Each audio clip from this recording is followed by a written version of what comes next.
All right, so right now, here's the thing. I'm a part of ComicsGate. ComicsGate is a movement that initially started with consumers complaining about Marvel and DC, and how it had been taken over by SJWs, cancel pigs, social justice warriors, and those cancel pigs began to make it impossible for people who had right-leaning views to keep or maintain work in the comic book industry. So we decided that we were going to go out on our own and we were going to use crowdfunding. None of us are wealthy. None of us have money to we don't have hundreds and hundreds of thousands of dollars to just make our own comics. So we just realized we should learn how to use Kickstarter. We should learn how to use Indiegogo. We should learn how to use another platform, a new one called Fund My Comic that's out there right now, in order to make it possible for anybody to make comics. Here's the thing. When you have crowdfunding, you can say, this is my idea. This is the comic book I want to make. Here are a few pages from it with letters. Read them. If you like this, can you contribute $20 to it? Can you part with $20, $25, so that we can accumulate funds to be able to make a comic book? It takes a lot of work. Making a comic book, especially when you're a comic book artist, is an incredible amount of work. You don't even know. There are people who are writing comics, and writing comics also takes a lot of work, but it is not. It is not, I repeat it, it's not like drawing a comic book. Guys who are writing these things and handing them off to artists, whether they're Brazilian sweatshops or actual American artists here, artists from Canada, people who are used to making a living in comics, people who have lived paycheck to paycheck to make comic books. It is a laborious work, and it is, in terms of your time, very expensive, very expensive. So we want to make that possible for everybody to do. We want to make it so that if we encourage crowdfunding and we make that a common thing where people can show up and say, I got a book, I got a good idea, I'm an artist, I'm a creative person, will you fund it so that I can make my dreams come true and I can make this book work? We want to make that a normal thing. We want to normalize that. Now, it's crowdfunding, so the bad news is sometimes, rarely, somebody will fuck off with the money. They'll fail and they'll leave. They'll just disappear. Sometimes the books will be later. You have to say, this is my estimated release date. This is when I want to ship. This is when I think I'm going to ship. All of these things. ComicsGate right now has an 85% fulfillment rate. That other 15% troubles a lot of people. But we get our books done. We turn them in. We get them finished. We ship them. We fulfill them. It's an awful lot of work, but we do it. Out of the blue, an opportunist named Eric July shows up, and Eric July has an interesting idea about comics. Eric July thinks this is a business like fast food. Eric July thinks that anybody can make a product that I make. He sees comic books as product. He sees art as product. You can tell he sees it as product because he's not even looking at it. We looked at ISOM number 2 or ISOM number 1 yesterday and reviewed it, and you could tell that there was no art, no passion in that. Nobody bled over that. Nobody even thought about it. You can't go to Eric and say, what in the world is so this character here? Where are they from? What is this? He doesn't know. Before you can write a comic book, you need to know all of your characters and know their entire backstories because they have to be real people. I know everything about Heather Swain, who is Cyberfrog's friend. Here's Heather Swain. Here's the Heather Swain action figure that we made here. I know everything about Heather. I know everything, all her life. I thought it through. I've already written references to it. And I need to know that because it's going to determine how she speaks, what she talks about, what her concerns are, her motivations, and everything else. Stuff going back to when she was 8 years old, her time in high school, who she is. All of that plays into her behavior as a believable, real, three-dimensional character in Cyberfrog. It's important that you know all that. And as we were going through ISOM 1, one of the things that became abundantly clear was none of these characters had any backstory. There was no feeling or evidence that anyone that was in it was anything other than just kind of these two-dimensional stand-ins talking about things and stuff. And there was this over here, nothing specific.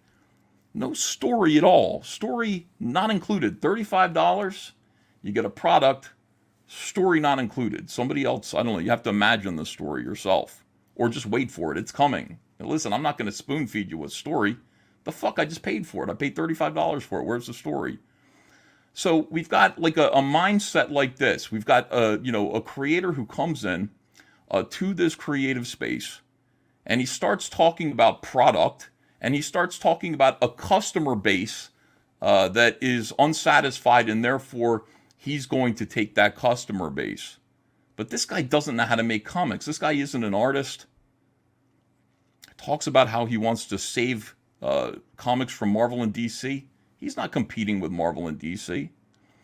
We know he's not competing with Marvel and DC because Marvel and DC are selling in a different place than he is. Marvel and DC are in comic book stores. He's not in comic book stores. This guy's talking about selling enormous amounts of comics that are already finished to you guys. You can't compare that to Marvel and DC. Marvel and DC are like the NFL. Whatever Marvel is selling and doing, they're doing it in the stadium. They're out there in the stadium. They're playing football in the stadium. Eric and me and everybody in ComicsGate, we're playing a different game in the parking lot.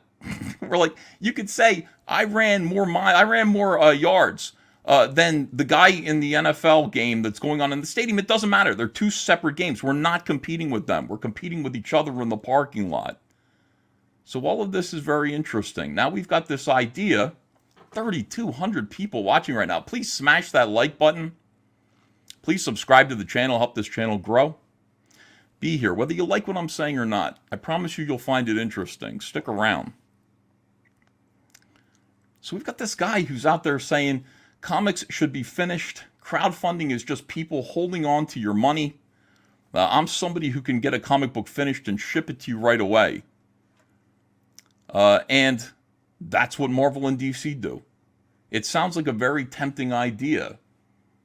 You've got somebody who's able to bang a comic out, put it together real quick, and ship it. He's built an entire shipping company with his millions of dollars that he raised that can get comics to people real fast.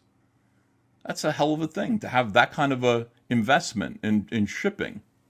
No investment in art. We don't even understand what art is. We don't care about creativity. We don't care about creatives. He's undermined creatives several times. We care about shipping. We care about shipping these books out to you quick. And that's what it is. It is what it is, and that's what it is. Now, this idea to me is poisonous. Here's why it's poisonous. To put an emphasis on how fast comic books get made and crowdfunding being kind of a bad thing, which is what he's saying. It's bad because what ComicsGate does is allow absolutely anyone to make a comic book and tell a story, regardless of how rich or powerful you are or impoverished and, just somebody who's working a day job at the deli. Anybody can make a comic book. Think about how awesome that is. Think about how democratic that is. That is amazing. All you have to do is have a good idea. And there's no big, powerful organization that can tell you no. The only people who can tell you, the only people you're discussing with and the people who can tell you yes are the people who see your project, get it noticed, and decide that you're worth that $25. I'm going to skip a Disney movie.